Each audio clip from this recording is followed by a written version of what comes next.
So as I had said earlier in the other video of this 79 Ariens Snowblower, I wanted to do a cold start. Today it's about 21, 22 degrees out. It's not extremely cold, but I do want to run this thing because it hasn't been run since the last big storm. And I want to make sure it stays running well. I also want to run out some of this gas because it's been sitting in there. So this is going to be a cold start, and I haven't touched it in over a week now. So here we go. I have my choke on full, key on, throttle down, clutch out. It's in first gear, chute pointing away from me. Let's check the fuel level. Fuel is at about 3/4 of a tank, so that's looking good. So now I'm gonna give it a few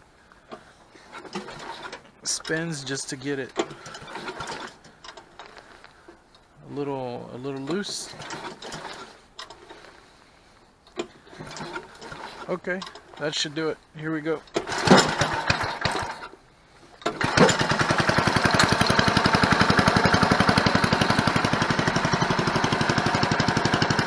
There it is. It starts just fine. Runs completely fine. So now I'm just going to let it run for a little bit. Let it burn through some of this gas. And then I'll turn it off, cover it back up.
So it's running just fine.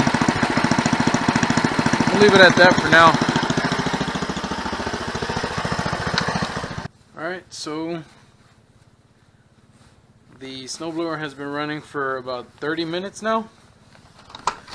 It's time to turn it off and cover it up. You want to come outside, boy? Come on, buddy. Good boy. So here it is. It's been running for about 35 minutes now, and it's running just fine. Hopefully it's gone through a little bit of the fuel.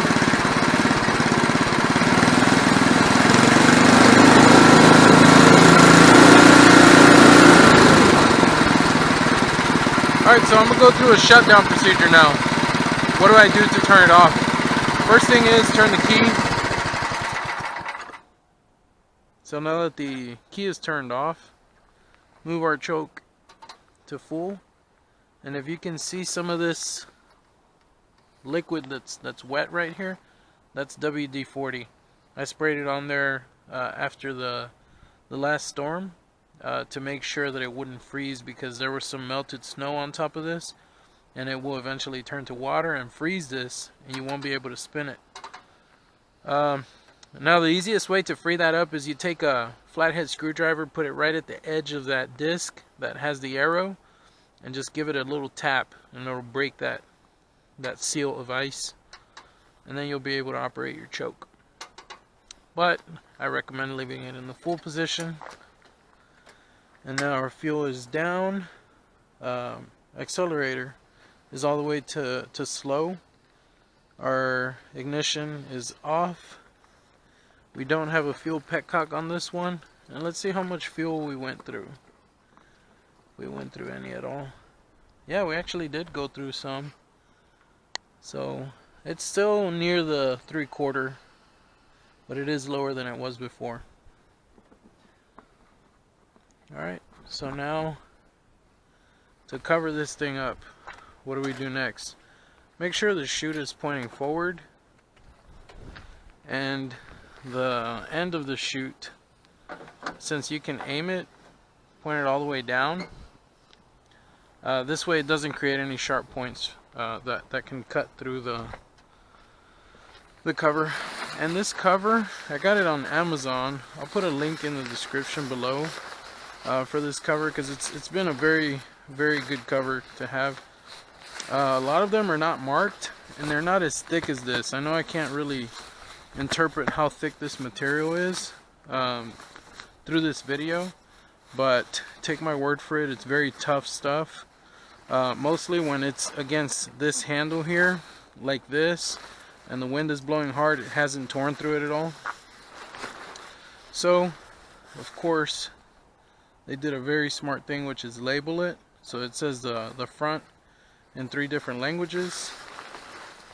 And of course, you see the stitching where it's strongest for the bucket. So what I do is I roll it up as if it were a t-shirt. It just makes it a little easier this way to install.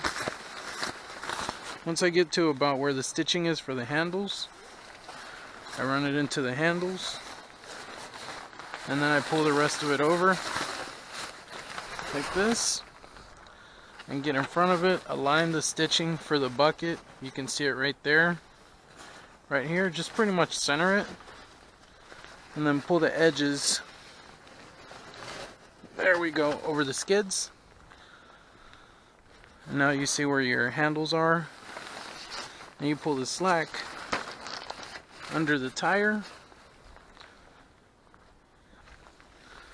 and then the slack on this other side as well, under the tire, and now it's completely installed.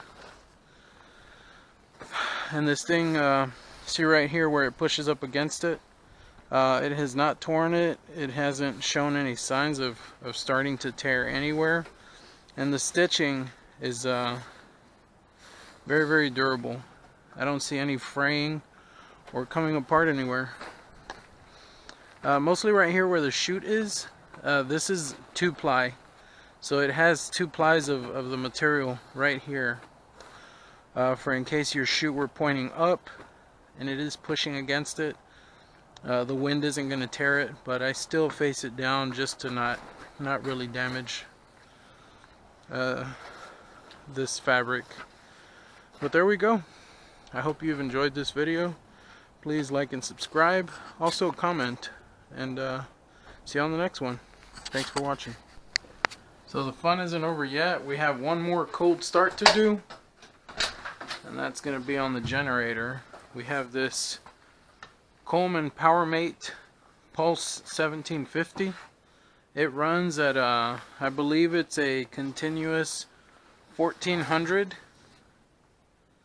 Yes, right there, continuous 1400, 15 amps, and it does have a 12-volt supply right here, and 2 receptacles for what, 120 volts, and a reset breaker right there. So let's take this bad boy outside and get it running.